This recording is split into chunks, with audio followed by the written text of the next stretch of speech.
જ્યારે પરશુરામ ક્ષત્રિયોના વિરોધી થયા અને 21 વાર જેને કવાડો ફેરવ્યો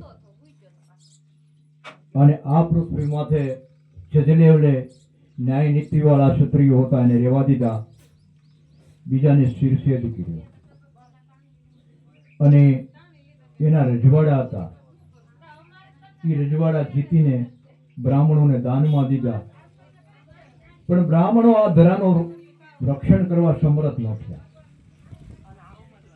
ત્યારે વશિષ્ઠ મહારાજને એક નવો તાલાવેલી આલી કે નવો એક ક્ષત્રિય વંશ ઉત્પન્ન થયો અને આ સમયની માલિકા ગૌતમ મુનિની આશ્રમે ઘણા ઋષિઓ, ઘણા ક્ષત્રિયો આ ભણતા હતા અને એમાં ઉત્તંગ નામના મુનિ પણ ભણવા આવેલા. ઘણા વર્ષનો કાળ વીતી ગયો, 100 વર્ષ ઉપરાંત. એમાં આજ લગી આ ગુરુએ રજા નથી આપી, આને સમયની કઈ ખ્યાલ નથી રહ્યો. એમાં એક દિવસને સમયે ઉત્તંગ મુનિ માથે બળતણનો ભારો છે. ગુરુ આશ્રમની માલિકા પોતે પસાર થાય છે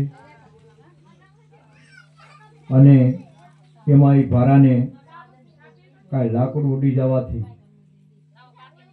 ભારો હેઠો પડી જાય અને જટા જે છે એ જટા એની છૂટી જાય છે માતંગ ઋષિ, ઉત્તંગ ઋષિ, અને જ્યાં જોવે ત્યાં વાળ એના સફેદ થઈ ગયા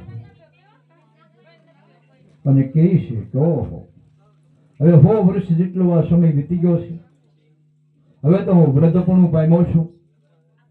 આજ લગીમાં મારા ગુરુ મહારાજ મને રજા ન દીધી, હવે ઘરે જઈને હું શું કરું?